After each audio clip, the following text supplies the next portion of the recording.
దినాన్ని జ్ఞాపకం చేస్తున్నాను. ఆదాము పాపం చేశాడు కాబట్టి, ఆజ్ఞాతిక్రమం పాపం వలన వచ్చు జీతం మరణం. ఆదాము పాపం చేశాడు కాబట్టి ఆదాము సంతానం అంతా కూడా ఆదాము యొక్క స్వభావంలో, నైజంలో పాలు పంపులు వచ్చాయి.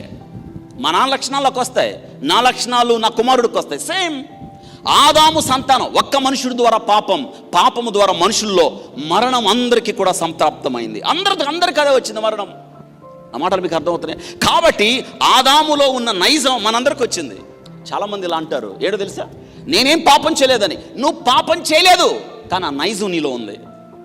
ఇంకొక విషయం, మనము జాగ్రత్త వినండి, పాపము చేస్తేనే పాపాత్మలు అవ్వలేదు, అసలు మనం పాపాత్మలో. అందుకే అక్రందన చేస్తున్నాడు దావీదు. ఏమంటున్నాడు తెలుసా, నేను పాపములో పుట్టినాను, పాపములోనే నా తల్లి నన్ను గర్భము ధరించింది. అరుస్తున్నాడు, అయ్యా నేను పాపములో పుట్టినవాడను, పాపములోనే నా తల్లి నన్ను గర్భము ధరించింది అంటున్నాడు. అవును కదా, నిజంగా ఆలోచించండి. పాపములోనే నా తల్లి నన్ను గర్భం ధరించింది. ఏ భేదము లేదు, అందరూ పాపము చేసి దేవుడు అనుగ్రహించు మహిమను పొందలేకపోతున్నారు. నేను జ్ఞాపకం చేస్తున్నాను ఇదే మాటలు కీర్తన గ్రంథం 58వ అధ్యాయం 3వ వచనంలో, తల్లి కడుపున పుట్టిన మొదలుకొని భక్తిహీనులు విపరీత బుద్ధులు కలిగి ఉన్నారు, పుట్టిన తోడనే అబద్ధములాడుచు తప్పిపోతున్నారు. ఆలోచించండి, తల్లి కడుపున పుట్టినది మొదలుకొని భక్తిహీనులు విపరీత బుద్ధి కలిగి ఉన్నారు, పుట్టిన తోడనే అబద్ధములాడుతూ తప్పిపోతున్నారు. యేసుక్రీస్తు మనవలే జన్మించుంటే మనవలే ఖచ్చితంగా ఆయన పాప స్వభావం కలిగి ఉండేవాడు, కానీ ఆయన మనలా జన్మించలేదు. అందుకే యేసయ్య సెలక్షన్ ప్రాసెస్ చూడండి ఎలా ఉందో. మనలాగా ఆయన జన్మించలా. కన్యకకు ఎందుకు జన్మించాల్సి వచ్చిందంటే, ఆలోచించండి, ఇదిగో ఈ వాక్య భాగంలో కీర్తనకారుడు అన్నాడు, నేను పాపములో పుట్టాను, పుట్టినవాడును, పాపములోనే నా తల్లి నన్ను గర్భము ధరించింది. ఇప్పుడు జాగ్రత్తగా వినండి, యేసయ్య ఎలా పుట్టాడంటే ఆయన పాపము లేనివాడిగా రావాలి.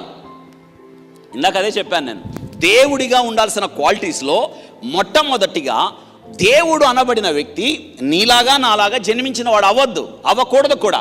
ఎందుకంటే మనలో జన్మ కర్మ పాపం ఉంది, పాపములో పుట్టాం, పాపంలోని పెరిగాం, పాపంలోని జీవిస్తున్నాం. మనలో పాపం నైజము గూడు కట్టుకుని పోయింది.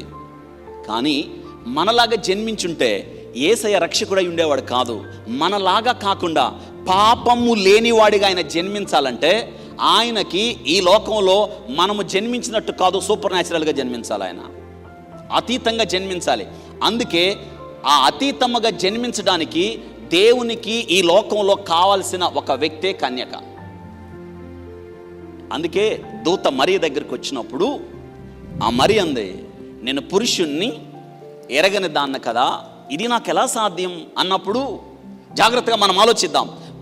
పరిశుద్ధాత్మ నీ మీదకి వస్తాడు, దేవుని శక్తి నిన్ను కమ్ముకుంటుంది. ఎంత మంచి మాట. అంటే ఇప్పుడు మీకు అర్థమైందా, పరిశుద్ధాత్మ నీ మీదకి వస్తుంది, దేవుని శక్తి అంటే దీని అంతటికి కర్త కర్మ క్రియ దేవుడే.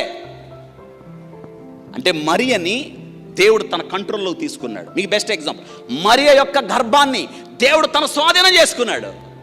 ఎంత ఆశ్చర్యం, పాపము లేని వాడిని లోకానికి ఇవ్వడానికి. ఈ దినాన నేను జ్ఞాపకం చేస్తున్నాను, ఈ వాక్య భాగంలో పాప స్వభావం లేనివాడు, అందుకే ఆయన కన్యకకు జన్మించాడు కాబట్టి పాపము లేనివాడిగా. అందుకే యేసయ్య పాపమెరుగని ఆయన మన కొరకు పాపముగా చేయబడ్డాడు. ఈ వాక్య భాగంలో మనం ఆలోచిద్దాం. కాబట్టి మనం ఆయన పాపము చేయలేదు అంటున్నాడు పేతురు భక్తుడు. ఆయన పాపము చేయలేదు, ఆయన నోట ఏ కపటము లేదు అని అంటున్నాడు. మొదటి యోహాను పత్రిక 3:5లో యోహాను భక్తుడు ఈ మాట చెప్తాడు, ఆయన యందు పాపమేమియో. యేసుక్రీస్తు ఒక సందర్భంలో అన్నాడు, నాలో పాపం ఉన్నదని మీలో ఏం స్థాపిస్తారు? Who convicts me of sin? నాలో పాపం ఉన్నదని మీలో ఎవరు స్థాపిస్తారని ఎవరు చెప్పగలరు? మీలో పాపము లేనివాడు ఒక స్త్రీని రాళ్లతో కొట్టని తెచ్చినప్పుడు పాపం లేనివాడు రాయి వేయండి అంటే అందరూ వాళ్ళ రాళ్ళు అక్కడ పడేసి వెళ్ళిపోయారు. ఇప్పుడు చెప్పండి, పాపం ఉంది కాబట్టి ధైర్యము చేయలేకపోయారు వాళ్ళు. ఆ వ్యభిచారంలో పట్టబడిన స్త్రీని యేసయ్య దగ్గరికి తెచ్చి, మీలో పాపం ఉన్నవాడు రాయి, పాపము లేనివాడు రాయి వేయండి అంటే ఎవడేస్తాడు? ఇప్పుడు చెప్పండి, అక్కడ రాయి వేయడానికి ఒకే ఒక్కడు క్వాలిఫై పర్సన్ ఎవరండి? ఆయన యేసుక్రీస్తు. పాపము లేదు కాబట్టి ఈయన ఒక్కడే రాయి వేయగలడు ఆయన.